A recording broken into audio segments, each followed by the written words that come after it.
Para estar bien, el podcast de Tu Salud Guía. Un espacio para conversar y ayudarnos a encontrar el equilibrio entre cuerpo, mente y espíritu. Bienvenidos. Hola, hoy vamos a hablar de un enemigo silencioso del ojo que muchas veces es confundido con una simple conjuntivitis y es de suma importancia conocer de qué se trata porque es una alerta a nuestro sistema inmunológico. No te desconectes del podcast para estar bien. Se trata de la uveitis y para hablar de este tema tan importante me encuentro en la Clínica de Oftalmología de San Diego con la presencia de la doctora Claudia Eugenia Durán. Doctora, bienvenida al podcast para estar bien. Gracias. ¿Cómo estás, Elene? La uveitis es una enfermedad muy importante dentro de la patología ocular porque ella lo que representa es la inflamación de la uvea y la uvea es la capa vascular del ojo. O sea, ella lleva los vasos de forma muy preferente, tiene que ver con la nutrición de la retina, entre otras cosas. Entonces la inflamación es muy importante por lo que va a dejar unas secuelas que más adelante vamos a hablar que van a llevar a pérdida visual. Entonces la uvea es la capa media del ojo, está entre la esclera y la retina y está conformada por el iris, el cuerpo ciliar y la coroides. Y secundariamente compromete otras capas como la retina y de ahí la importancia que tiene. Doctora, yo creo que debemos bajar un poquito esos términos técnicos para que tengamos una mayor comprensión del tema. Entonces, la uvea es una capa del ojo que se inflama, que se infecta y que por consiguiente nos lleva a la pérdida de la visión.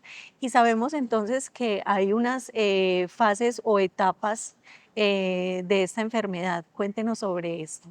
Sí, o sea, ella se puede dividir en etapas según el tiempo en que se presenta, entre aguda y crónica. En términos generales es aguda cuando el inicio es súbito y tiene menor de 3 meses. Y cuando es mayor a 3 meses generalmente se habla de cronicidad.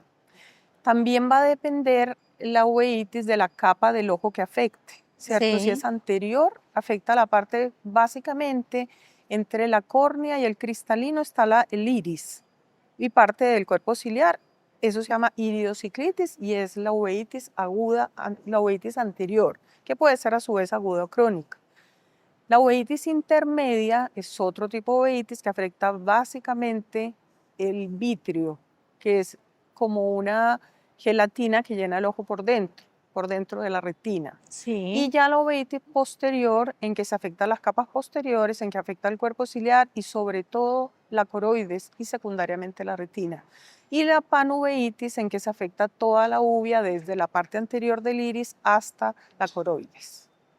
Bueno, pero entonces, ¿cuándo estamos en una alerta imprescindible para poder llegar a una enfermedad o a un diagnóstico como este? Cuando tenemos qué patologías, qué enfermedades. Primero vamos a hablar de los síntomas y luego te voy a hablar un poquito de qué patologías se asocian con uveitis.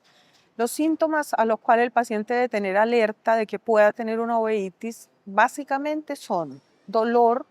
El dolor es un dolor muy intenso que se da a nivel del ojo, se irradia hacia el hemicráneo lateral, o sea, hacia ese lado de la cabeza. Es un dolor intenso, como te digo, importante, ojo rojo, y el ojo rojo va a ser básicamente todo el ojo, pero se va a circunscribir más alrededor de la córnea, lo cual nosotros llamamos inyección ciliar, que a diferencia de la conjuntivitis aguda, en que hay un ojo rojo difuso, más superficial, y básicamente se da como en este saquito, en este fondo de saco, ahí está prioritariamente la inflamación. En la conjuntivitis, y la conjuntivitis no duele, que es otra cosa con la que podemos hacer el diagnóstico diferencial. Otra gran importante síntoma que tiene la uveitis es la fotofobia, en que estorba, o sea, la luz produce dolor. Y eso Sí. es algo muy importante porque el paciente muchas veces llega es por eso. La otra posibilidad diagnóstica, o sea, la posibilidad de tener un síntoma importante es la visión borrosa. La visión borrosa puede darse por muchísimas causas, pero la uveitis da visión borrosa. La presencia de moscas volantes, lo que la gente llama que veo mosquitas o veo telarañas, eso nosotros llamamos miodesopsis. Esa es otra posibilidad de compromiso de la uveitis. Y en cuanto a las patologías, muchísimas. Muchísimas, Hay tenemos grandes muchas grupos como las principales causas de la uveitis. enfermedades autoinmunes, Enfermedades sí, partiendo de autoinmunes. ahí. Prácticamente el 30% de las uveitis son autoinmunes. Hay una parte que queda como idiopática, que es sin causa conocida. O sea, yo hago todo el estudio y después de completar el estudio me doy cuenta que no había ninguna causa conocida. Eso, el ideal es que sea el 30%. O sea, un tercio de todas las uveitis van a quedar sin causa conocida. Dentro de las autoinmunes, muchísimas enfermedades de las defensas, como la gente conoce. Artritis reumatoide da más escleritis, que es el compromiso de la capa blanca del ojo. Da un gran dolor. Pacientes con artritis reumatoide presentan este hallazgo frecuente de escleritis. Espondiloartropatías, lo que la gente conoce como espondilitis anquilosante, es una Sí, gran causa de uveitis. Enfermedades como sarcoidosis, que es una enfermedad que afecta a muchos órganos del cuerpo, también tiene la posibilidad de dar inflamación intraocular. Bocoyanayarada, que es un síndrome que es un compromiso de las meninges, del oído y del ojo, es un compromiso sistémico en que también puede y generalmente se manifiesta como una enfermedad inflamatoria. Fuera de las enfermedades autoinmunes, de las cuales hay muchas más, BSET, muchísimas otras, que me estoy en este momento pues no haciendo referencia propiamente, pero está el grupo de las infecciosas, que también es importante. sí. El grupo de las infecciosas puede ser del 27% más o menos de las uveitis, o sea, un grupo grande, y dentro de las infecciosas está compromiso en el ojo por VIH, compromiso por toxoplasmosis, que es la causa principal de uveitis acá en Colombia, y yo diría que en todo, prácticamente a nivel mundial, y sobre todo en los países como más, sobre todo tropicales, ¿cierto? Eh, la familia del herpes, todos los herpes simple, varicela zoster, que es el de la culebrilla, citomegalovirus, que es un virus que cae y da una retinitis, o sea, una infección de la retina muy grave que da en pacientes con las defensas bajas, ya sea por VIH o por algún otro motivo. Mejor dicho, muchísimas Muchas. tuberculosis, da también en el ojo, o sea que Realmente es esto es un, extensísimo. creo que en el momento existe también mucho desconocimiento frente a este tema y es muy importante, puesto que usted nos está mencionando todas estas patologías desde donde parte o puede desarrollarse la enfermedad.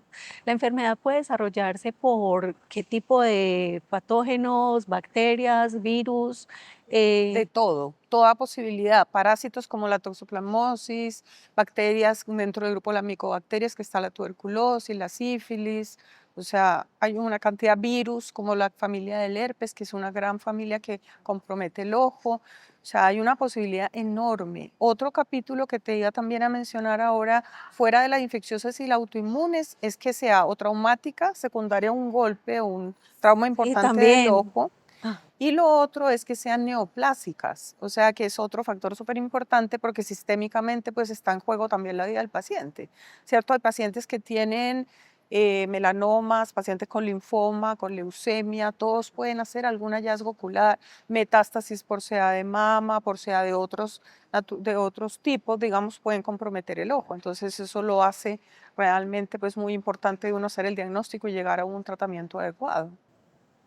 bueno, doctora, sabemos entonces de parte suya que esto es un gran abanico de posibilidades en las que nos encontramos con riesgo de sufrir o padecer la uveitis. Hablemos un poco de ese diagnóstico, cómo se da, qué tecnología se utiliza. Hablemos sobre la evidencia científica que ha pasado y cómo viene avanzando con relación a este tema. En cuanto al diagnóstico, yo diría que tener la sospecha clínica es lo más importante. O sea, evaluar a tu paciente, buscar células, que eso generalmente la uveitis va a haber una ruptura de la barrera hematoacuosa, que es como el límite que los vasos dentro del ojo tienen para no pasar el contenido de los vasos hacia el humor acuoso, que es el líquido que llena el ojo. Entonces se produce una inflamación y los vasos como que sueltan unas células y unas proteínas y yo las encuentro al momento de hacer el examen en el paciente. Entonces, a buscar los signos en el ojo, a buscar presencia de inflamación también en el vitrio, lesiones que ya se presenten en la coroides o en la retina. Aquí la toxoplasmosis, por ejemplo, es un diagnóstico supremamente importante y siempre que uno tenga un dolor con ojo rojo, pérdida visual, yo le recomiendo al médico general que siempre trate de mirar a través de la pupila, ver el rojo pupilar, y ahí se van a dar cuenta que es opaco. Ya bajo Ujú. esa circunstancia, mandarlo para que lo evaluemos acá en la clínica. Desafortunadamente, en muchas ocasiones esto puede ser mal diagnosticado y ser confundido, entonces, como lo decíamos, con una simple Con una conjuntivitis. simple conjuntivitis. Y seguramente, pues entonces inicia con un tratamiento el paciente para conjuntivitis, pero cuando ve que esta condición no se No mejora, resuelve, ya es importante consulta. consultar. Sí, siempre que el paciente tenga la duda o una sospecha de que tenga algo grave en el ojo por la pérdida visual y un dolor importante, debe consultar a urgencias. Pero urgencias, ojalá que lo vea un oftalmólogo, ¿cierto? O sea, que dentro de su situación de salud, o sea, por ejemplo, el paciente que tenga alguna EPS o algo, vaya y consulte para que lo vea. Generalmente lo va a ver primero el médico general, pero él cuando se da cuenta de la situación urgente en el ojo lo remite y lo ve inicialmente el optómetra, luego el oftalmólogo y ya finalmente lo derivan al uveólogo. Es importante verlo, porque como te digo, hay que hacer una batería de exámenes. Normalmente arrancamos exámenes de sangre, porque tenemos Sí. que evidenciar que haya sífilis, por ejemplo, se hacen exámenes de BRL, la serología para confirmatoria, es el FTABS, serologías para toxoplasma, muchos exámenes según la patología que yo encuentre y los signos que encuentre en el ojo. Acá en la clínica tenemos toda la tecnología para los exámenes propiamente oculares, que son muy importantes. Hacer una tomografía óptica, que es el OCT, ¿cierto? De nervios ópticos, si pensamos que hay un compromiso de nervios. Macular, cuando yo veo que en el centro de la retina hay una lesión o hay edema, en que se ve como gruesa la parte de la central de la mácula. El OCT es supremamente importante, muestra signos que me hacen sospechar incluso algunos diagnósticos. La angiografía fluoresceínica, en que hay una administración de un medio de contraste venoso y se toman las fases como evoluciona la fluoresceína dentro de los vasos del ojo. Es muy importante porque ya puede mostrar inflamación vascular, lesiones que tenga el paciente en la retina, el compromiso del nervio óptico.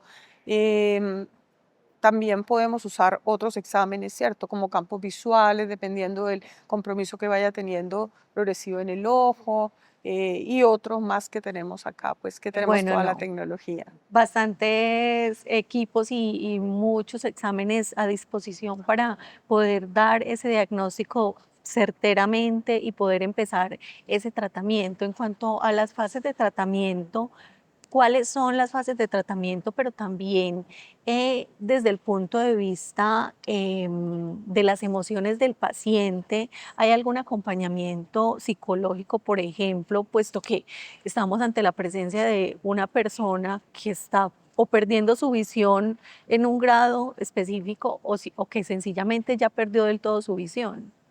Exactamente. Eh, Tocaste un tema muy importante. La uveitis no es frecuente, son 15 casos por 100.000 habitantes por año. Eso no es frecuente. Pero si se fija uno de que un porcentaje muy importante se presenta más entre 20 y 50 años, que son edades productivas. Entonces se va a generar un grupo de pacientes jóvenes con pérdida visual. Y eso pues es muy importante a nivel de todo tipo de cosas, del mismo paciente, de la perspectiva social que eso tiene, ¿cierto?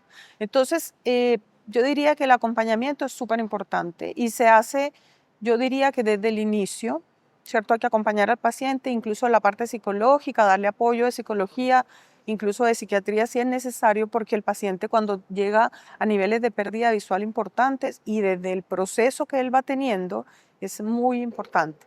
En cuanto al tratamiento, el tratamiento es escalonado. Básicamente en uveitis nosotros partimos una suerte de pirámide en que las bases del tratamiento inicial es de la parte anterior del ojo y la hacemos con prednisolona, o sea, corticoides tópicos en goticas, ¿cierto? Y la frecuencia va a depender de qué tan inflamado esté el ojo y gotas, por ejemplo, para dilatar la pupila, porque una de las secuelas de la uveitis es que se pega la pupila porque se producen unas adherencias anormales entre el iris y el cristalino que está por detrás y esas cinéticas hay que evitarlas y tratarlas, porque si no eso va a traer complicaciones como glaucoma y catarata secundaria. Entonces la idea es tratarlas con las goticas inicialmente, puedo incluso agregar un antiinflamatorio no esteroidal que puede ser bromfenaco, diclofenaco, nepafenaco, hay distintos tipos que lo puedo adicionar para ayudar a la prednisolona en ese tratamiento. En el segundo escalón vienen la posibilidad de yo poner esos mismos esteroides, pero en forma subtenoniana, que es alrededor por debajo de la conjuntiva, o intravítrea, que es ingresando por la pared del ojo y liberar un dispositivo de liberación prolongada de dexametasona, que lo tenemos aquí en Colombia, y eso es una etapa que se puede poner o antes o después de pasar ya al tratamiento oral. El siguiente escalón es la terapia sistémica. La terapia sistémica es usar, y los pilares del tratamiento de la uveitis es los esteroides, o sea, el corticoide, prednisolona, en términos generales es el pilar del tratamiento. Ya de la forma oral, normalmente nosotros iniciamos la prednisolona tomada, hay unas formas de determinar la dosis del paciente dependiendo de la gravedad y lo que él tenga. Puede también en una crisis grave del ojo con riesgo de pérdida visual tener que hospitalizarse el paciente y ponerle metilprednisolona, que es venosa. Eso normalmente se pone en unos pulsos por 3 días. Y eso pues nos va a dar una gran mejoría en pacientes que tienen un problema grave pues, de inflamación. Ya en el siguiente escalón después de la prednisolona vienen los inmunosupresores, que vienen los convencionales, en que está metotrexato, ciclosporina, medicamentos de esa naturaleza. Cuando ya son medicamentos o fallaron o pues no nos sirvieron, no son mal tolerados, hay algún inconveniente con ellos, pasamos al último escalón, que son los biológicos. Los biológicos son medicamentos que relativamente llevarán 10 años de experiencia en uveitis y han sido una ayuda extraordinaria porque la verdad es que han solucionado casos de inflamación muy severa que antes no tenían tratamiento. Entonces, biológicos como adalimumab, golimumab son medicamentos a los cuales los pacientes inmunológicos ya están muy familiarizados, muchos de ellos lo usan. Entonces, además, ya vimos como el tratamiento médico que es escalonado. Fuera de este tratamiento, obviamente, aparecen las cirugías. ¿Cuándo hago cirugías? Cuando hay complicaciones de la uveitis. Catarata, glaucoma, desprendimientos de retina, básicamente son circunstancias en que hay que hacer una cirugía. Ya después de la parte quirúrgica, yo diría que viene la parte de rehabilitación, que la gente la olvida un poquito, pero es muy importante la ¿Es posible rehabilitación. entonces sí o no recuperar la visión? Todo esto dependerá Va a de la depender severidad en que el paciente se Exacto. encontraba al momento de ese diagnóstico. Y de toda la evolución que ha tenido, porque si el paciente sigue teniendo compromiso y me hace ya complicaciones sobre la retina, ya la posibilidad próximamente de recuperar visión no siempre es clara. O sea, uno hace todo el tratamiento y lo va llevando, porque la idea es optimizar a yo recuperar o sostener una visión de un paciente y que no la pierda.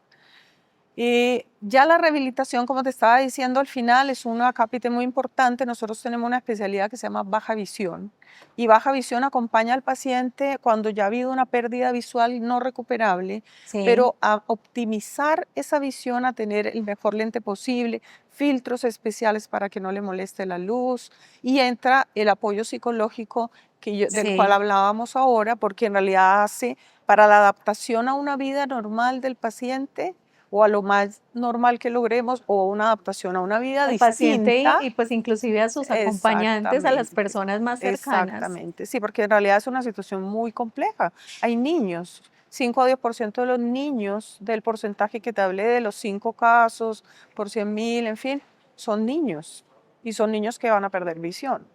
Entonces, y muchas veces de forma permanente. Entonces, es muy importante el acompañamiento. Tener un grupo multisistémico, nosotros trabajamos con los reumatólogos, con los infectólogos, porque son enfermedades, muchas de ellas, Claro. que hablábamos ahora de las autoinmunes y de las infecciosas, en que necesitamos un apoyo pues Sí, un trabajo multidisciplinario. multidisciplinar. Exactamente. Les recuerdo que estamos en la Clínica de Oftalmología de San Diego, aquí en la ciudad de Medellín, hablando sobre uveitis, esta complicación que de verdad a veces, desde mi punto de vista, creo que hay mucho desconocimiento todavía, pues desde esta parte, los pacientes. Puede que ustedes, los profesionales en el área de la salud y específicamente en oftalmología, pues lo sepan, lo tengan muy claro, pero creo que está más que bien que aquí en Tu Salud Guía, en este canal donde nos dedicamos a compartir información de salud, de bienestar, a educar en estos temas tan importantes, pues quede totalmente claro para que tengamos en mente que eso puede pasar, que eso existe y que en algún momento frente a alguna de estas complicaciones o síntomas, pues podamos a recurrir oportunamente de ese mismo modo que todo el sistema de salud lo tenga claro para que se pueda dar esa remisión oportuna, ¿cierto, doctora? Así es. Yo creería que desde el punto de vista del paciente, muy importante saber que hay patologías, enfermedades que tienen más riesgo de tener uveitis. La espondilitis anquilosante, el grupo de espondiloartropatías, colitis ulcerativa, artritis psoriática, es un grupo grande. Ellos tienen la posibilidad de hacer uveitis y yo pensaría que ese paciente siempre debe estar alerta y si tiene ojo rojo con dolor, pienso que debe consultar. O sea, el paciente no debe esperar. A veces los sistemas de salud son un poco lentos en las remisiones, pero el paciente tiene la opción de consultar, porque la verdad es que se Claro, está involucrando un tema que es de posible pérdida visual a futuro. Entonces es algo muy importante. Y hay gente joven, como te lo hacía conocer ahora, que es pues, más delicado aún, por las claro que secuelas que sí, de significan verdad es visuales. bastante Sí, importante. Bueno, doctora, sabemos que aquí en la ciudad de Medellín solamente hay 5 especialistas sí, 5 eh, biólogos, sí, de los y cuales 3 están aquí en la clínica de oftalmología, estamos aquí en la clínica de oftalmología San Diego. Entonces, este es un lugar importante al cual la gente puede acudir en caso de tener la sospecha de tener un cuadro importante en el ojo. Si hay dolor, ojo rojo y pérdida visual, yo pienso que el paciente debe siempre consultar. siempre Acá hay consultar. consulta prioritaria incluso en que el paciente pasa previo a de que uno lo vea y si vienen y es alguno de nosotros de una vez, pues se le accede a la atención. Eso es muy importante. Bueno, muy Igualmente que el bien. sistema de salud también lo tenga claro de que el paciente es un paciente de riesgo de pérdida visual. Entonces es importante tener en la cabeza la significancia de la uveitis. Claro que sí. Bueno, para terminar, yo creo que es importante que hablemos sobre esas recomendaciones de vida o esos cuidados de pronto que debemos tener De vida para, diaria. sí, Sí, yo diría que lo más importante es que el paciente comprenda la importancia que es tener una uveitis. Y él lo sabe, porque él ha vivido la experiencia del dolor y de la pérdida visual. Y no abandonar esa tratamientos. pérdida visual se da muy aceleradamente o No, es lento. no, la pérdida visual puede llevar años. Puede ser inmediata y puede llevar años. Entonces realmente no hay forma que el paciente eso lo pueda como saber con Determinar, anticipación, sí, exacto. exactamente. Entonces yo diría que lo más importante es cumplir con los tratamientos, venir donde el especialista, hacer los controles oportunos, cumplir las terapias, no cancelar por cuenta propia tratamientos ni a nivel del ojo, o sea, ni las goticas, ni menos los inmunosupresores, porque el inmunosupresor es un medicamento muy importante que a su vez es muy complejo que el paciente llegue y lo suspenda. Eso no lo debe hacer. ¿Qué es importante? Saber que me molesta la luz del sol, de usar gafitas oscuras con filtro adecuado. ¿Qué más debo hacer? Tener dietas adecuadas, ¿cierto? Se hace mención pues a las dietas antiinflamatorias, que son las dietas en términos generales tipo mediterránea. ¿Qué más? Yo diría que manejar también estrategias para el manejo del estrés, porque hay enfermedades autoinmunes, incluso las virales por herpes, en que el paciente tiene clara relación en que haya tenido o un duelo o una situación Exactamente. Y de se vida activa. compleja, de estrés importante y se activan algunas enfermedades. Entonces, tener algunas estrategias con respecto a eso, manejar los filtros, por ejemplo, si tienen el antirreflejo para los filtros de la pantalla, porque muchos pacientes pues trabaja, o niños, o jóvenes, gente que trabaja frente a computadores. Y tener, por ejemplo, mucha precaución con el tema de pacientes que estén inmunosuprimidos por los medicamentos que se manejan, no tener contacto con gente enferma, sobre todo gente como se presentan brotes de virosis tan importante como influenza, cosas, COVID, tener la precaución de no tener contacto con gente que se visualice que está enferma realmente, por una Claro que sí. parte, si en lugares que estén con muchas personas, como un metro, como una situación social, mejor usar mascarilla, o sea, ese tipo de recomendaciones yo diría que son las más importantes. Bueno, doctora, entonces el mejor cuidado para todos sencillamente es conocer esta información, porque de eso va a depender que en algún momento tengamos un síntoma similar y que podamos oportunamente llegar a la consulta, porque todos estamos expuestos a esta enfermedad. Así es. Así es, estamos pues aquí en la clínica dispuestos a atenderlos, a solucionar las situaciones, a hacer los exámenes que sean necesarios y a lograr evitar una pérdida visual, que finalmente ese es el objetivo pues de toda la terapia que nosotros hacemos. Claro que sí. Doctora Claudia, muchas gracias por Muchas estar en el gracias a podcast ti. para estar bien, de compartir esta información con nuestro público. Quiero invitarlos a que compartan esta información porque es de suma importancia, a que en la descripción de este video encuentren todos los datos completos de la doctora Claudia Eugenia Durán y todos los datos de la Clínica de Oftalmología de San Diego, donde están los especialistas atentos y dispuestos a atenderlos para evitar que ese tipo de enfermedades progresen. Doctora, muchísimas gracias. Qué Gracias a conversación ti. tan interesante, aprendimos mucho. Gracias.